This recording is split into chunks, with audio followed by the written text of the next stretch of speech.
Rant summer is here. Head on over to AJsRANTroom.com. We got all of your summer needs covered. From bathing suits to swim trunks, flip-flops and tote bags, towels, tanks, and muscle shirts. Oh, and you can't forget about the visors and the hats. It's lit. So head on over to AJsRANTroom.com and get your summer poppin'. You won't be disappointed.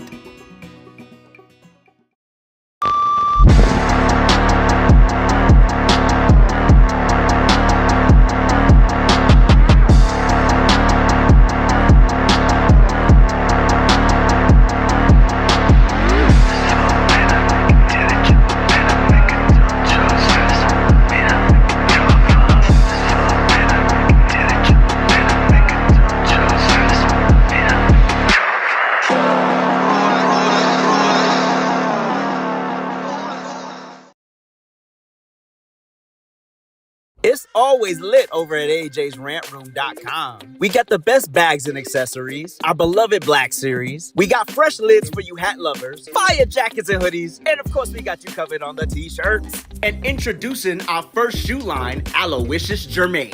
So get on over to AJsRANTroom.com today and get to shopping. You won't be disappointed.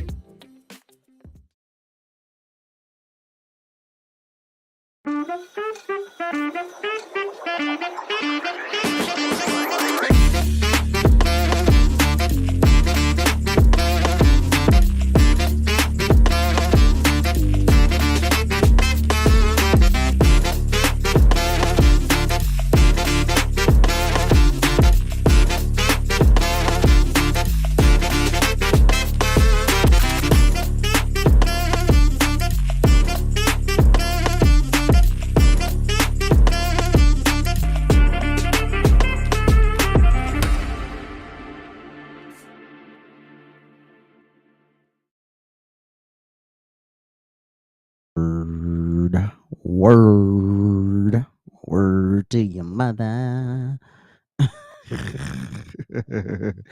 Word. What's good, everybody? Happy hump day. This sounds really weird in my ear. I don't know why. It sounds far away, but it's turned all the way up. I don't know. Do I sound all right to y'all? Do I sound good? Do I sound all right? Do I sound all right? Let me know if I sound all right before I start talking. Actually, Lumberjack choreographed the opening. Thank you very much. It was great pointers on the set that day. It's like, yes, thank you so much. Appreciate it. So can y'all hear me, see me good? Y'all hear me, see me good? So I'm waiting for somebody to say, yes, thank you. Somebody replied, thank you, appreciate it. Shout out to everybody for watching. I don't know why I sound okay. We're just gonna push through and figure it out later. All right, cool. Welcome in, everybody. Welcome. Let's get rolling. So if there's ever a person that could give Dr. Umar Johnson tips on how to open up a school and be successful, it's King Randall the First. Now, I talked about King Randall the First probably 2 or 3 years ago. We may have talked about him on Trifecta Hour, but I don't remember where I talked about him. But this is most likely Trifecta Hour because he opened up. His school was a startup at that point. It was like 2021, and I remember him getting attacked by Roland Martin. Because he's an advocate for smaller government. He's an advocate, he's a conservative, but he's really entrenched in his community in Albany, Georgia. And Roland Martin's whole issue was that he wasn't a Democrat. That was the whole issue. The issue had nothing to do with the school. You would think he would, congratulate him. Hey, what you're doing is good for your community. It's good for, it's good for these young men overall who will probably grow up to be upstanding citizens. No. Roland Martin wants to berate him. Roland Martin wants to say that, oh, he wants no government, but you need the government for driver's licenses and all stupid stuff, right? Just stupid, dumb, low IQ stuff that these people talk about all the time because they want to keep black folks destitute, broke, and stupid. That's their whole goal, is to just to keep black people in these emotional states of unrest and inflammation. And here's a young man who saw a problem in his community. You know, he's like, these boys have too much time on their hands. These boys need something to do. And he stepped up. Now, Umar, here's what he did, right?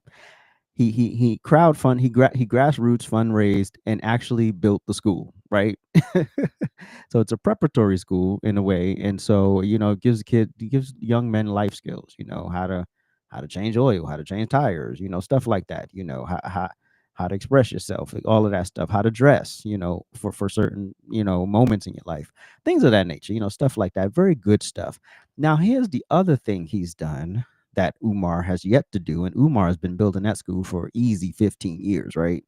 Probably a little less than 15 years, but either way, a very considerable amount of time that Umar's been building this school, and people are still donating to him, but will not donate to King Randall because King Randall is not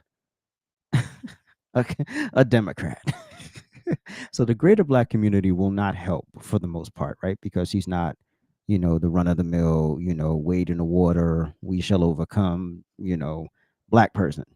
But here's King Randall the first with an update on the school, and I must say I'm rather impressed. Family, we have finished with the summertime with the Extra Boys program. The summer program is over, and now we're going back into the after-school program.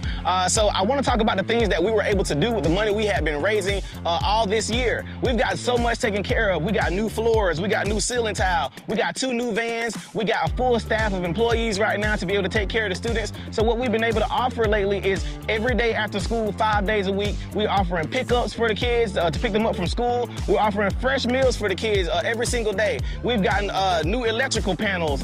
We've gotten all new light fixtures in our building. We've got so much that we've taken care of in the facility. It's been a beautiful thing. And so we're able to serve the children a little bit better and a little bit more than we were before. And so now with us having raised that amount of money, my big thing is always showing y'all what's happening. So we've got so much done. We got smart boards. We got new books.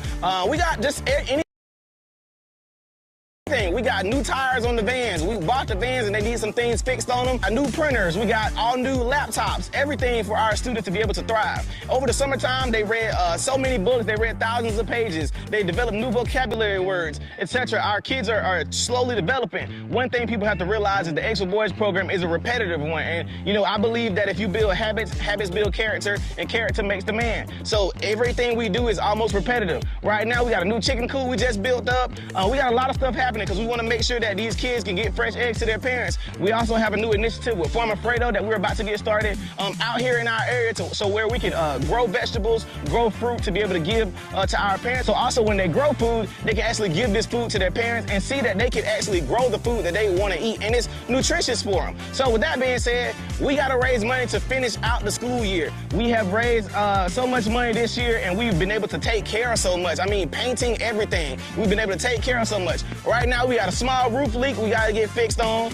We have stuff that we need to do for the rest of the year. We got to take care of our staff members for the rest of the year. So we're going to raise $80,000 for the rest of this school term for the Extra Boys program. We got so much we want to do. We got to get the chickens, some stuff to be able to put in the chicken coop. We got to paint the chicken coop. We got to get hay. We got to get chicken feed. We got to get these raised bed gardens so that way we can grow food. We got to do all these things. We still got to pay the bills. We got property taxes. We got to pay the yard man. We got all this stuff that we got to do for the Extra Boys program. But you all have been able to help us keep making this happen. We are still completely no government grants, no government funds. It's been people that believe in us like you who are watching this video, who've been sharing, liking, and commenting. And for those of you who may not be able to donate like monetarily, you guys have been sharing our videos. You've been liking our videos. We've been going viral on social media and that's been causing people to give. So even your share is a gift. Your like is a gift. Your comment is a gift. All these things have been making everything happen for us. So our students are grateful. We've got so many beautiful reviews from our parents. parents. Our program has grown so much from the failures we've had in the past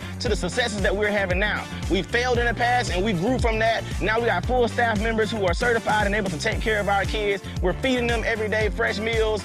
They're not getting no processed stuff. We're making sure our kids can eat, and we're going to continue that with the new gardens we're about to start. Our chickens that they're going to have to take care of out here. We want to make sure our students can eat from the chickens, can just learn everything that they need to know, on top of the automotive repair, on top of the firearms training, on top of the construction work that they're learning. And so also I want to add too, any people who want to volunteer with our kids, who want to come teach them something, etc., go to our website at theexforboys.org, same place you can go to donate. Go to theexforboys.org, shoot us a message on there, let us know what you offer, what you want to come teach, and we wide open. We wide open for anybody that wants to come teach our kids, because we don't know everything. So thank you guys so much for all the support you've been giving us for the past 6 years. We're going to keep growing, we're going to keep striving, we're going to keep putting God first. Thank y'all so much. Peace.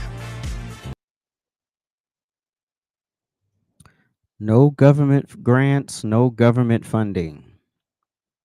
I hope y'all caught that part and all of that he said. I didn't want to stop the video because he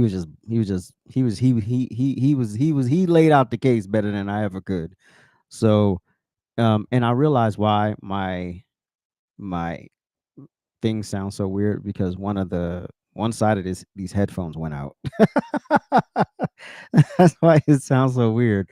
Okay. Anyway, that's not y'all problem. So this is what you do when you take money from the people.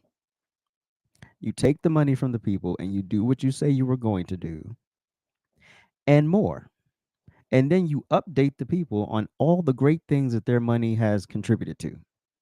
Their donations, they have a merch part that's coming. I'll actually put the link for their website on in the description of this live after we're done. I'll put it in the description, but it is X for Boys, theexforboys.org. That's the website. And so Umar, he has paid staff. He's able to pay people now. You know, he's really entrenched in his community, and he really believes in this, and he's really passionate about it. He's not going to South Africa and getting his bank accounts frozen by the IRS, allegedly. Allegedly. You know, we can't say, for sure that's why his accounts got frozen, Umar. But Umar, this is how you do it. This is how you do it. And I believe at one point Umar was asking teachers to volunteer. Like, first of all, teachers got to pay bills too. Teachers got to eat. Teachers got the same 24 hours in every day that you have. What makes you think they want to spend 8, 9, 10 of those hours every day, 5 days a week, dealing with a bunch of badass kids? No, and they're not even getting money to support themselves. And then on top of that, you probably want them to buy supplies and things of that nature. Umar, get it together, bro. Exactly. Yep. And if you don't have government, that's the beauty of never, especially federal. Like, one of my first nonprofit corporate jobs was they got federal grants, and the amount of reporting they had to do to keep the grant was like, it was ridiculous, and they could be audited at any second, and they could just, anything they wanted, they had to provide it. And it was like, this is what happens when the government gets involved, and then you have to stick within certain parameters, and you can't spend it on this, you can't spend it on that, you can't. And I'm just like, nah, we're good. So this is what happens when you grassroots, you fundraise, you have a mission, you have a vision, you're clear, you're passionate, and then you go out and you do it. Now people trust you. They're like, oh, okay, this is a trustworthy person. I can put money towards this. So if you want to go support, they have a merch store coming. I think they only sell a patch at this point, but if you want to go support them, it's theexforboys.org. All right, moving on.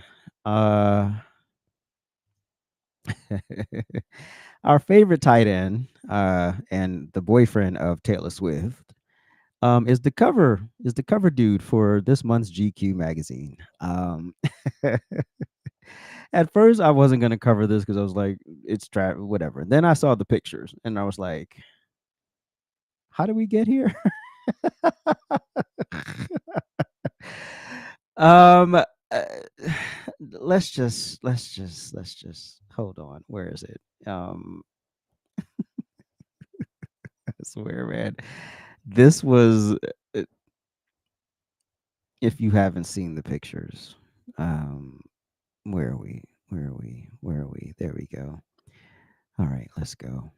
So this is the. Hold on, wait, you hella fast. So this is the cover. We just saw that, and then there's this, and I don't know. And then there's this, and okay, and then there's this. God, Tony is a mess.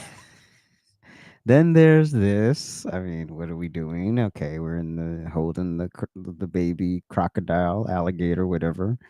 And then we're showing off our dad bod in our very expensive outfit that you don't make look. Oh, you know what? And then we're just gonna sit on a bike, and and we're just gonna do it here. Let's just take a picture over here, y'all. Let's just take a picture over here. Yeah, yeah. Why not? And then, oh yeah, let me try to look sexy in the ocean. Ooh, give sexy eyes. Ooh.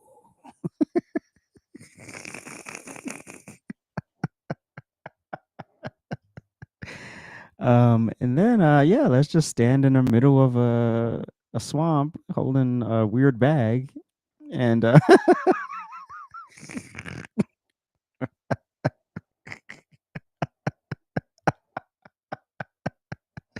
yeah, that'll show them, Travis. And then let's try to look pretty and show off our flabby arms, even though we're one of the greatest athletes. Even though you're a great athlete, it just, that just goes to show that just because you train hard doesn't mean you're eating right or that your body always reflects that. Um,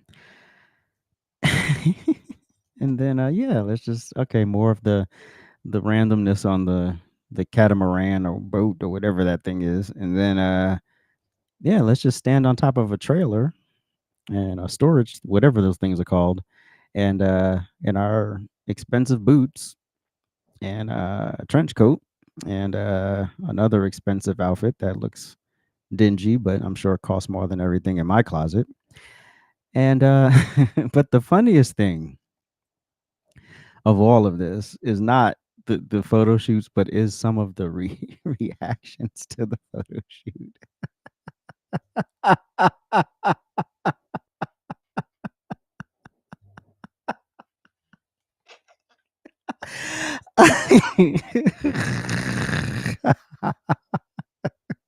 Yeah. People did not hold back.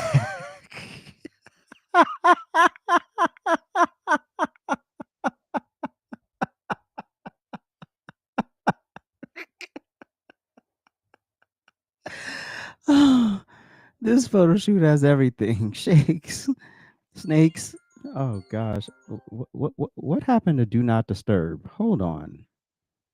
And when you put reduce interruptions, why the hell would you push through a bullshit call?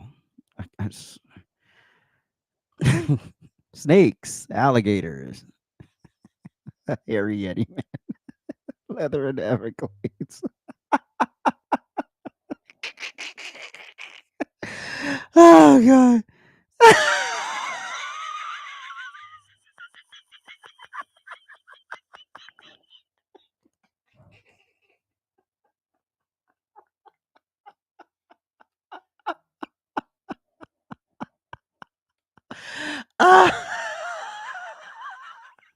It was given very much that.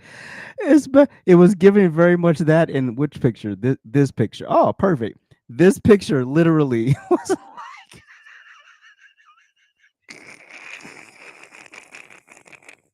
was very much.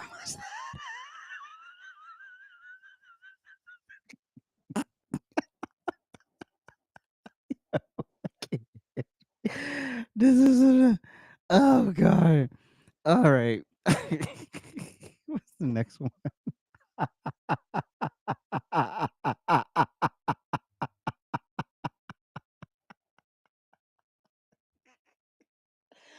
Bro.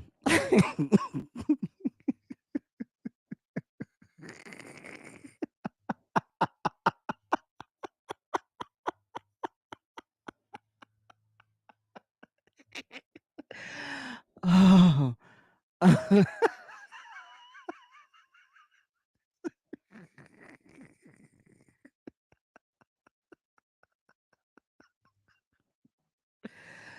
t-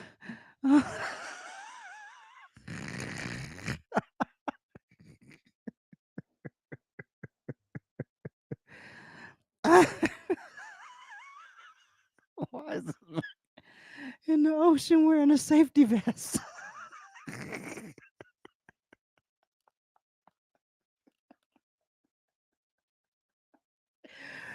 This man's in the ocean wearing a safety vest. What are you doing? Who styled this? Who said, yeah, that makes sense?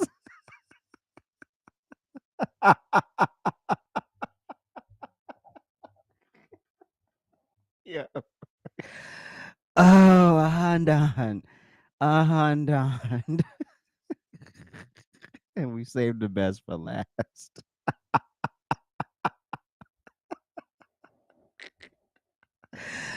Oh, y'all know. Y'all know we couldn't spell out the word, so we had to black out part of it. But y'all can use your imagination. Yeah. Here's the thing. Travis Kelce is not a bad looking dude. That's not what we're saying here. What we're saying is not everybody can take great photos. Not everybody's photogenic. Not everybody has the right stylist. And this whole tough man in the woods doing weird things, wearing weird outfits, but I'm pretty. It doesn't quite work. It didn't quite work for you, Travis. This was just a disaster. This was just this is terrible. This was terrible. And you know what? And I was thinking, oh God, here we go. Tony.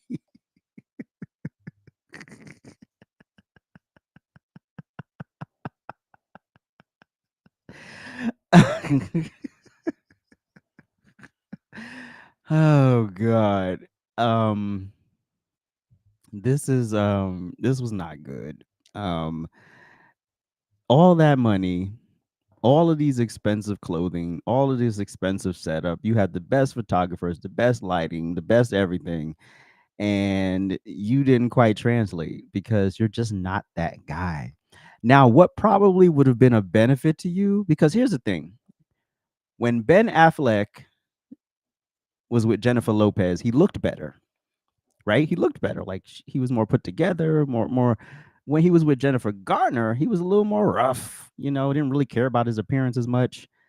And she didn't, she wasn't really like a style icon, right? So she wasn't like that. So this is like you're dating Taylor Swift, right? Now when you was dating the curvaceous black women, this probably would have worked because they would have hooked you up.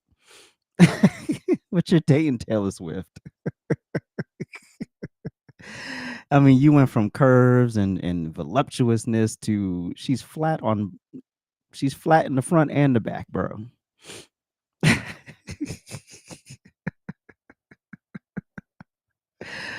It just wasn't it. It wasn't it. I don't, more power to you. You got paid very well, I'm sure, to do this, and it's gonna get you a lot of press. And pretty much what Travis is doing right now is he's setting up his post football career, right? Which is clear he wants to be in Hollywood in some way, and he wants to be involved in that whole scene, and he wants to be part of that. That's fine. Nobody's saying don't set up. You have a career that many of players and non-players have envy, and it is what it is. I mean, you got the cover of GQ. I'll probably never be on the cover of GQ, but it is what it is. So congratulations, even though the shoot was kind of stinky, and good luck to the Chiefs this season. It is what it is. Anyway.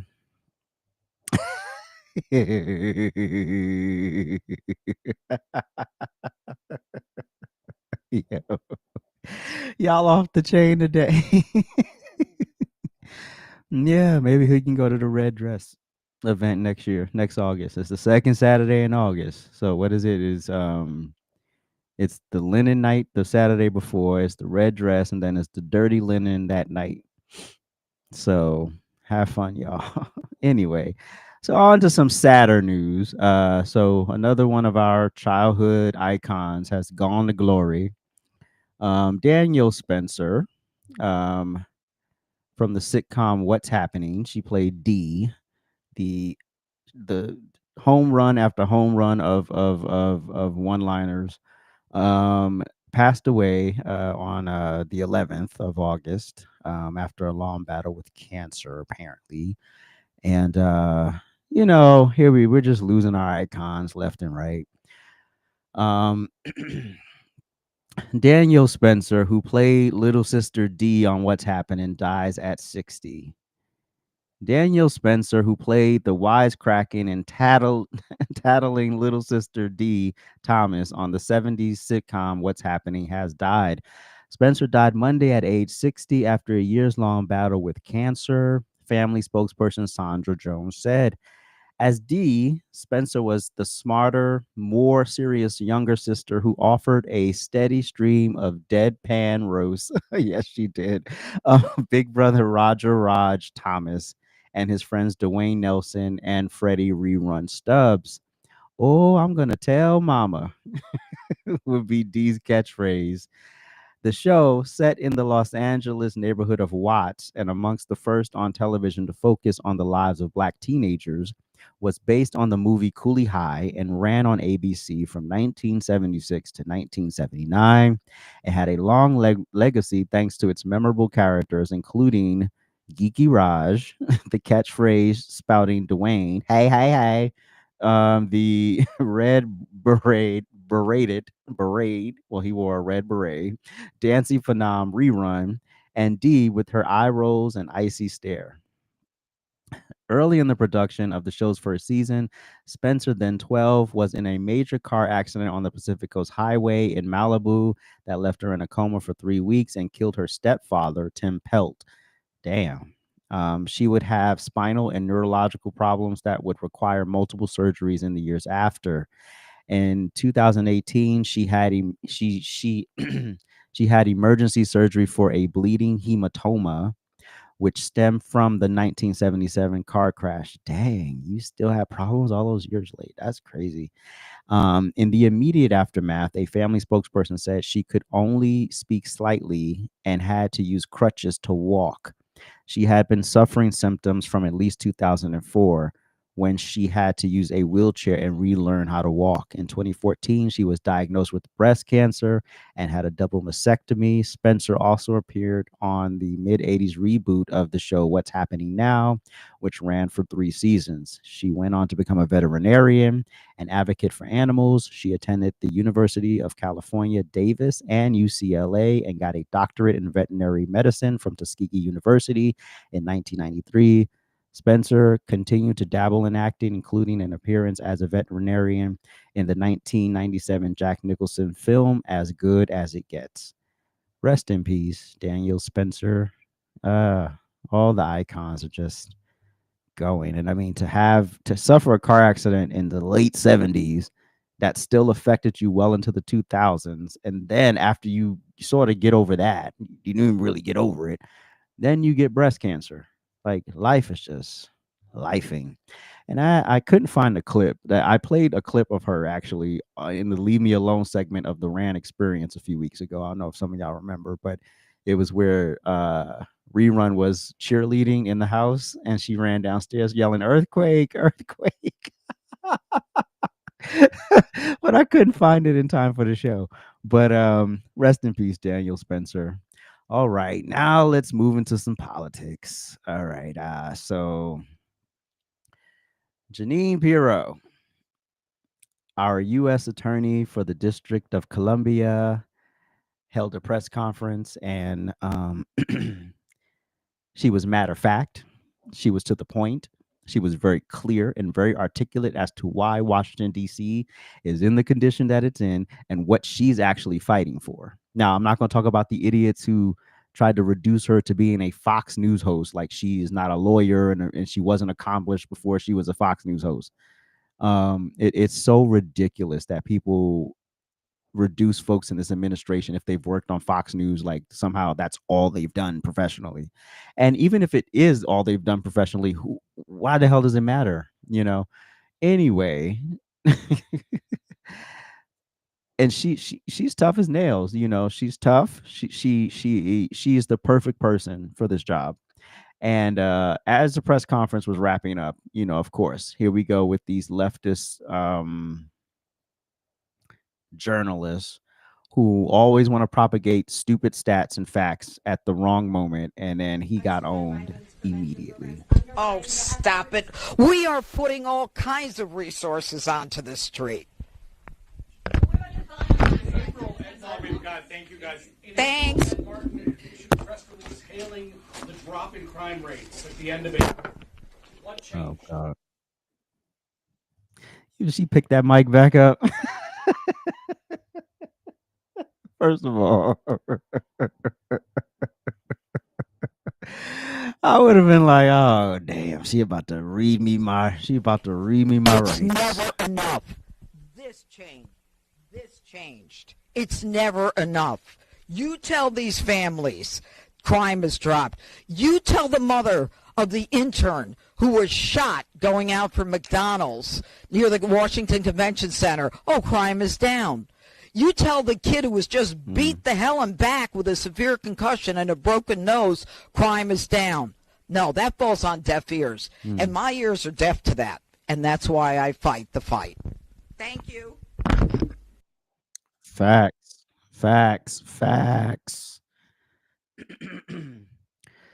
We're so tired of every time a Republican or Republican administration steps up, these people always want to defend the criminals. They always want to defend the bad element. They always want to defend the indefensible. She laid out the case in the press conference beautifully. If you did not see it, I'll link it in the description of this as well. She laid it all out. What she's doing and why she's doing it. There's a backlog. There are judge vacancies. There are issues that they have to really deal with to get a lot of these cases pushed through in a more expedient manner. But no, we're not going to focus on that. We're going to focus on, oh, crime is down, which means absolutely nothing. When crime has been out of control and it happens to go down by a few percent, doesn't mean there's still no problem. Right? Doesn't mean it's not an issue. And then the fact that you're again, like I said in my live stream yesterday, like I said on this show, I believe yesterday, just because crime is down does not mean it's still a problem. When you have a police force that has over 800 vacancies, you have 2 million hours in mandatory overtime for the 3,000 people who do work, 3,000 officers who do work. Yeah, that goes to tell you that you're bullshitting me. That just goes to tell me that you're lying to my face, right? You will sit here and justify the actions of these animals at every turn and not one time just take accountability and say, you know what, we dropped the ball for decades on this. This doesn't get out of control under good management. If Washington, D.C. was under great leadership, it would never have gotten out of control, period. But nobody wants to have that conversation. Everybody wants to be in their feelings. Feelings. Nothing more than feelings. So she was right. She was spot on. She is the bulldog that Trump needs in this position. She will get these judges, and then also the confirmation process to get a judge on the bench in this jurisdiction is like annoying. And so you have the Trump administration doing so much, and then on top of that, we have to get, so we can get these cases pushed through. But for her to put up faces to humanize people who have been victimized in this city, most of whom are Black people. If y'all want to play the race game, let's play the race game right now. So when most of the victims are Black people, and she's standing there saying, hey, this is the problem, and you're going to go here and tell family members, oh, crime is down. Yeah. I know you just buried your son last week, but crime is down. If there's ever a moment you should lose your teeth, it's that moment. If there's ever a moment somebody should knock the teeth out of your mouth, that's the moment. Yeah. We know your daughter's dead. We know your son is forever injured and has injuries that are going to affect him for the rest of his life. But crime is down. Shut up. Y'all will protect these animals just to protect them because it's Trump, not because it's justified, not because it's the right thing to do, but just because it's Donald Trump. And the TDS is just out of control at this point. And bravo to Judge Pirro, well, not judge, but U.S. Attorney for the District of Columbia, Pirro, for standing up to these idiots in the press who ask the stupidest questions at the wrong moment. It's not that there's ever a right moment for these idiots to ask these questions, but it's all politicized, it's all just overblown, and and we're just doing the most for no damn reason. But anyway, here we go. Anyway, so moving on, this is something that I forgot to talk about.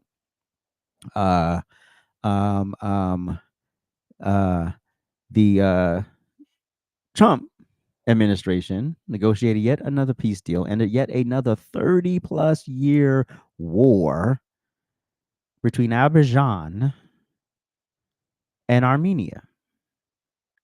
Now, did y'all know that these two countries were at war?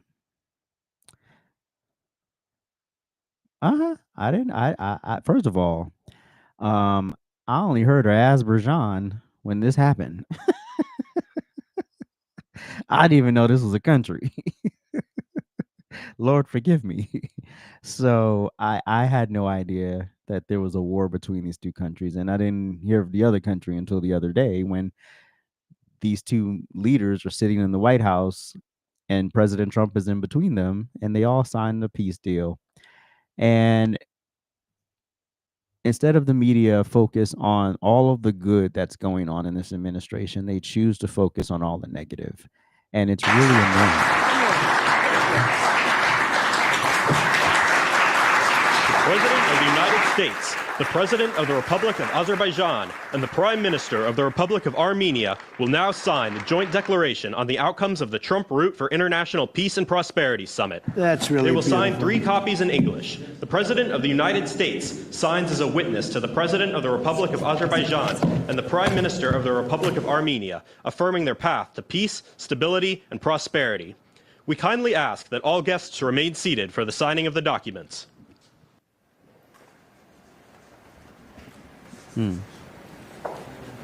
Yeah, this gets no press. This gets no attention. I mean, if this had happened with Obama, if this had happened with Biden, if Obama and Biden had stopped this and the fighting in the between the Congo and Rwanda, they'd be getting awards for centuries to come.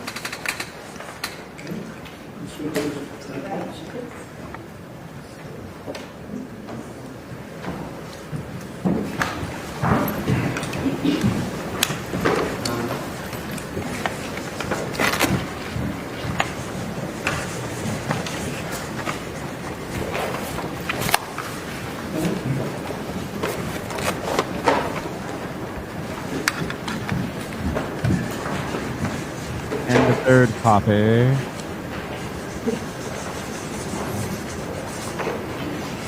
And this is what That is so great, and we'll hold Our up, how nation about holding up that freedom. document, all right? There we go. And that's what I'm talking about. We don't celebrate this, but we're mad at, we'll talk about this in a second. We're mad at that homeless people have to get off the streets. We're mad that we failed for decades at something and now someone's coming and saying fix it and fix it right now. Yeah, we're mad at that, right? So this was a 35 plus year war between these two nations. We've been able to negotiate peace. We negotiated peace between Iran and Israel. We negotiated peace, and nobody cares. Ukraine and Russia's being figured out. Isn't Trump he's meeting with Putin. Is it next week? I think it's next week. Or is it this week? I don't remember the day they're meeting, but they're meeting in Alaska.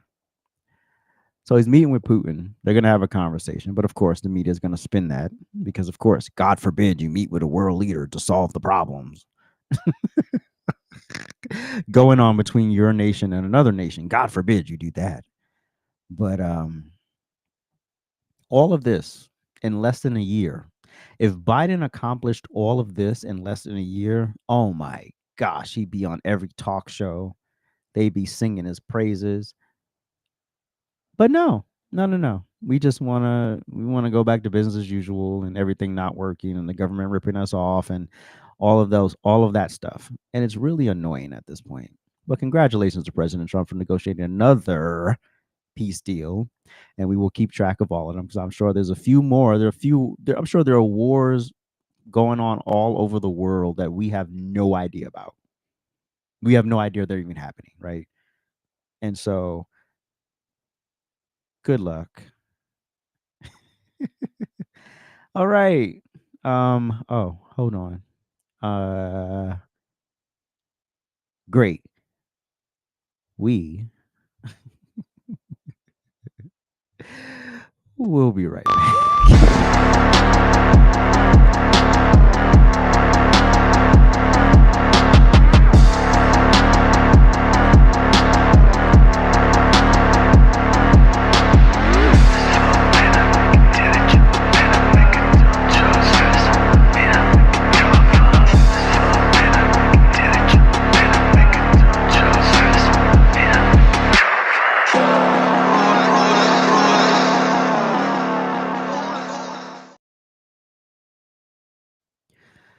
All right. Trump said the buck stops here. We're done. We're done. We're done with the epidemic of homelessness in the city of Washington, D.C. We are done with the lawlessness in the city of Washington, D.C. Y'all have had decades to figure this out, and you have done nothing about it. So we're going to do something about it. And of course, the Metropolitan Police Department, with the support of the new federal agencies who have been surging on the streets of the District of Columbia, are going to enforce the laws that are already on the books here in Washington, D.C. For far too long, these laws have been completely ignored, and the homelessness problem has ravaged the city. So D.C. Code 22-1307 DC Code 22-1307 and D.C. Municipal Regulation 24-100 give the Metropolitan Police Department the authority to take action when it comes to homeless encampments.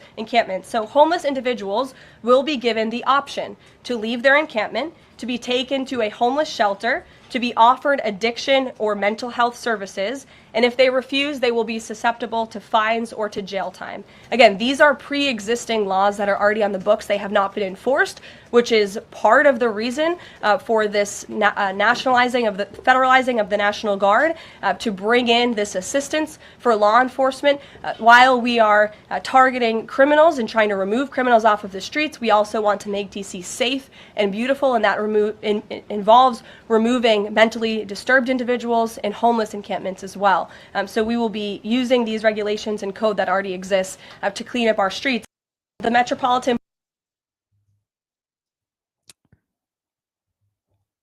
Okay, so where does that sound tyrannical?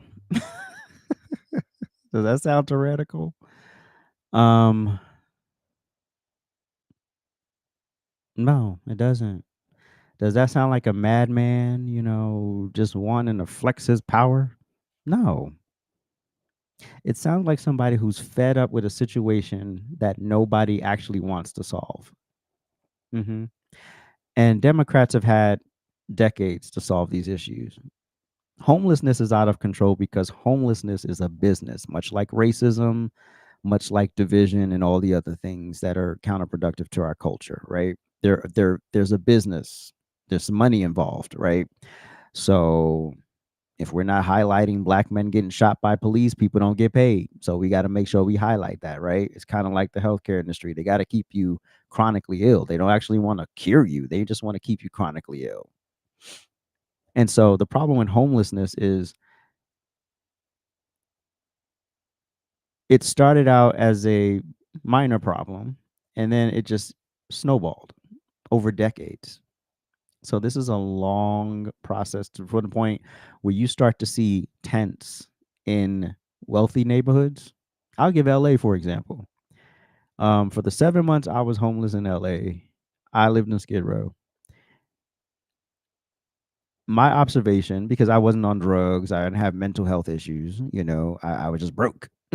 So I'm still observant and I'm still in my right mind. So I'm just like, wow, this is really like a lot of mentally ill people, a lot of people with a lot of problems. And it's unfortunate that they are being used in this financial Ponzi scheme because there should never be a Skid Row. There should be a Skid Row nowhere. But the fact that you have a Skid Row that is so overpopulated that now you have people spilling out into greater Los Angeles. And now you have cities like Culver City in Los Angeles who have ordinances. Basically, once the tent goes up, they immediately, law enforcement has to strike the tent. Right. That's literally a rule. That's what the city of Culver City in LA County has established, and several other cities have too. When you start to see tents in Beverly Hills, where you should see none of that, right? When you start to see tents in those types of places, when you have rampant homelessness in Santa Monica, Venice Beach, when you start to see all of this go down like this, yeah, somebody has to step up at some point. So you had all of these decades to figure it out, Washington, D.C., decades. And now you have somebody who's creating a solution and you don't like the solution. So let me know what you've offered in the 20, 30 some odd years. What have you offered? How have you combated the homeless problem? Because just giving somebody some food stamps and a voucher and letting them stay in a hotel for a couple of days doesn't help the problem. Doesn't help the problem at all. Or, basically setting people up to fail because you say you're helping them, but they have a time limit, right? But you have a caseload that is way overloaded. So therefore, you can't really take the time to take care of every client, right? So at this point, let's just make some firm decisions, because if you're not getting the help you need, well, someone should force you to do it, right? Because what you're doing is counterproductive to your life, your livelihood. And where's your family? Where's your tribe? You know, we've seen examples of homeless people who have gone batshit crazy. Look at Jordan Neely in New York. Or I'm sorry, the Michael Jackson impersonator.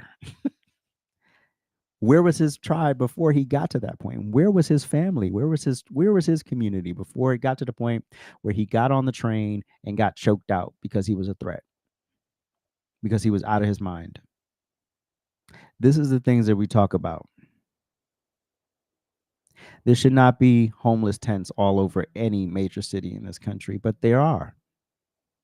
And if you can't take care of it in the nation's capital, then we'll help you.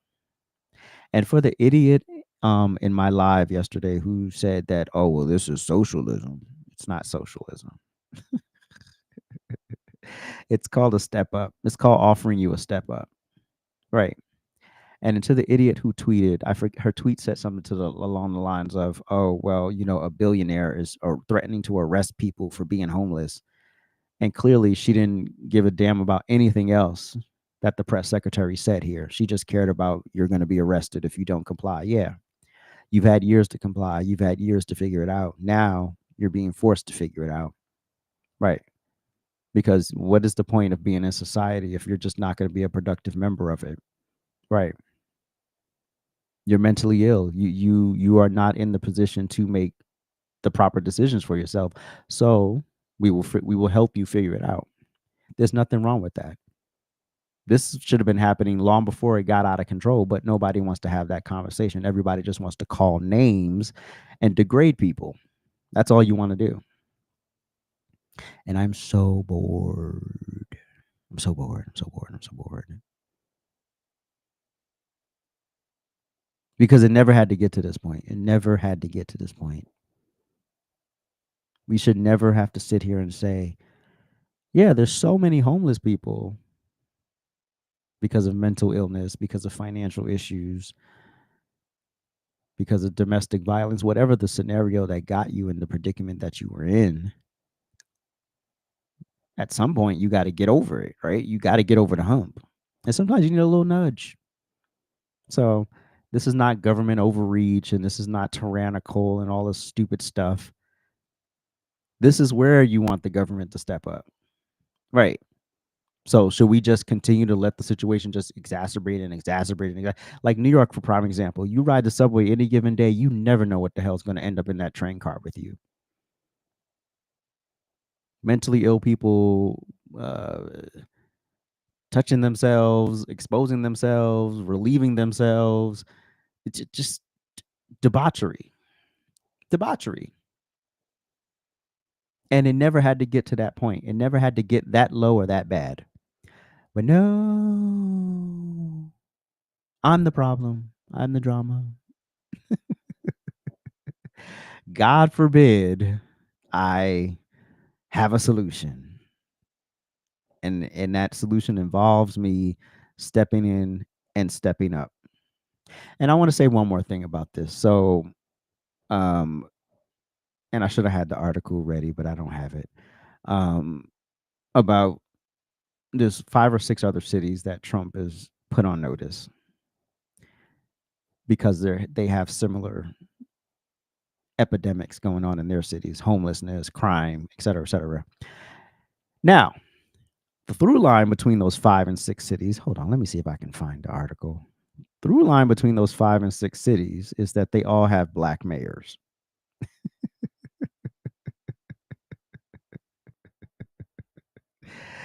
Oh God. And when you have black mayors who are failing, hold on, is this it? No, that's not it. When you have mayors who are failing who just happen to be black, it's never about the fact that this is just a incompetence issue. It's not a race issue, it's just incompetence. And if these black mayors were doing well, you wouldn't have to hear from the president.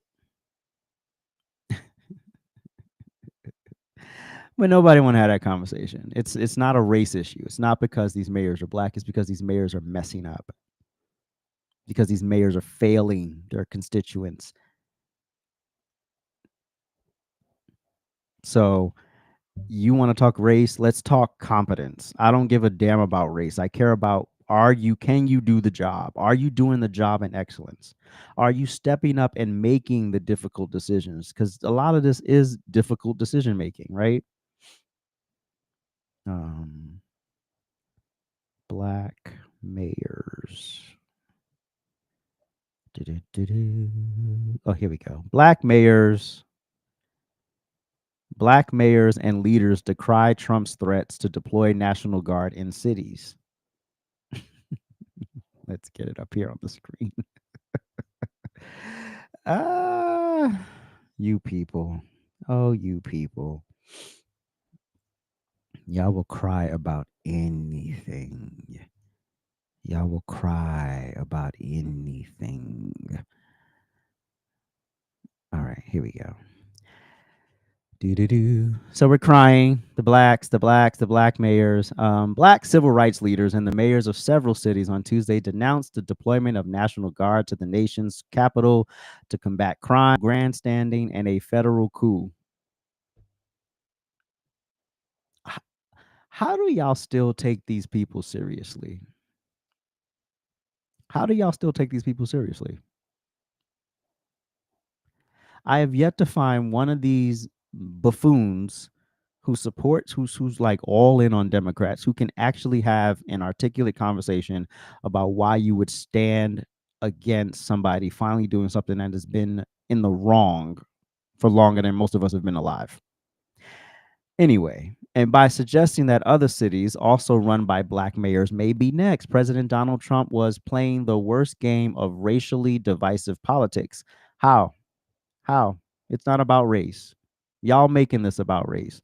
Trump announced Monday that he would deploy 800 guards to Washington, D.C., suggesting, and you know why it's 800? Because you have 800 vacancies, you twits. You have 800 vacancies in your law enforcement. That's why the law enforcement you have there is stretched out thin and have to commit to 2 million hours of overtime every year. but y'all mad at that. Yeah, okay. Okay. Suggesting that the same could happen in New York City, Baltimore, Chicago, and Oakland, California. I'm surprised LA is not on this list because Karen Bass is a disaster. When you walk down the street, you're going to see police or you're going to see FBI agents, Trump said about Washington on Monday. And we will bring in the military if it's needed. Mark Morial, president of the National Urban League, said the president's actions and words were racially polarizing, considering crime rates in these cities are largely declining. You know what? This narrative that it's largely declining is bullshit. It's bullshit, and they know it's bullshit. It's largely declining, but your constituents are still complaining about the crime. They're not largely declining. You can present whatever stupid statistics you want. But like Jeanine Pirro said, when you're looking at these families' faces, you're gonna look these moms and dads in the eye and say, yeah, well, I know you just identified your child on a cold slab at the morgue, but crime is going down. Shut up. Oh my gosh. This is a distraction at a time when these cities deserve credit because crime and violence are down in most American cities right now. That's bullshit. And this is trying to distract from that success. It's not distracting from success. Success you're not having. Success you're not having. And of course, this is NBC, and Al Sharpton, I believe, pulled this BS up. He is playing the worst game of racially divisive politics. No, y'all are making this about race. Y'all are making this about race. The Reverend Al Sharpton, a civil rights leader and head of the National Action Network, said in a statement, the people of Washington, D.C., especially those living on the streets who need the most care, will suffer alongside the core principles of our democracy. Al Sharpton, why aren't you down there? Why haven't you helped solve this problem? As a private citizen, why haven't you been down there to help solve the problem? You're getting sacks of cash every time a black man dies. Why haven't you helped out? And the NAACP, see, we can still use colored people when we say NAACP, but we can't say colored people. President Derek Johnson questioned the declaration of an emergency in D.C., calling it a federal coup. Yeah, okay, these are cute words, but none of it's founded. None of it's founded. It's all constitutional. It's all legal. It's all within the parameters of his powers. So you can cry all you want. Like, y'all are just losers. Y'all are failing people, and y'all are mad that somebody's calling you out for it, and you just happen to be a bunch of blacks. That's it.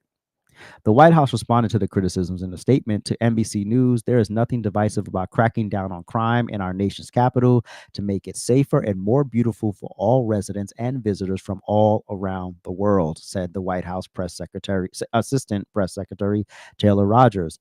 Instead of criticizing the president's lawful actions to make D.C. safe again, Democrat-run cities plagued by violent crime should focus on cleaning up their own streets.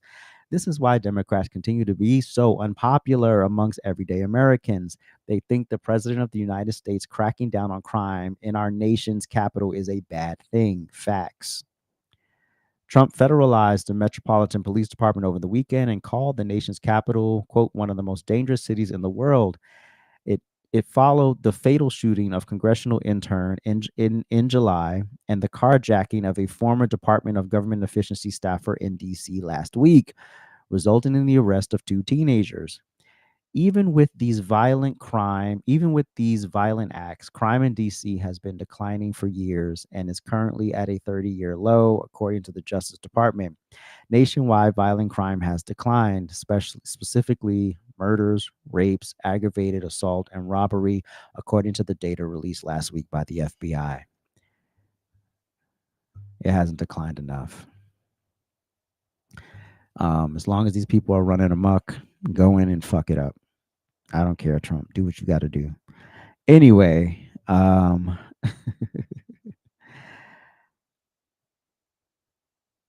okay, cool. And that's our show for today. Thank you so much for tuning in. I appreciate y'all. Thank you so much. If you would like to support the channel, you can go to AJsRANTroom.com. That's AJsRANTroom.com. You can get this shirt here, Christ is King. I think this is a MAGA hat on my head, but it's backwards. And there's several other hats there. You can also get gym bags and duffel bags and et cetera, et cetera, et cetera, if you want to support the channel. Thank you so much for tuning in. I appreciate y'all. Thank you. And we will catch you on the next one. Peace.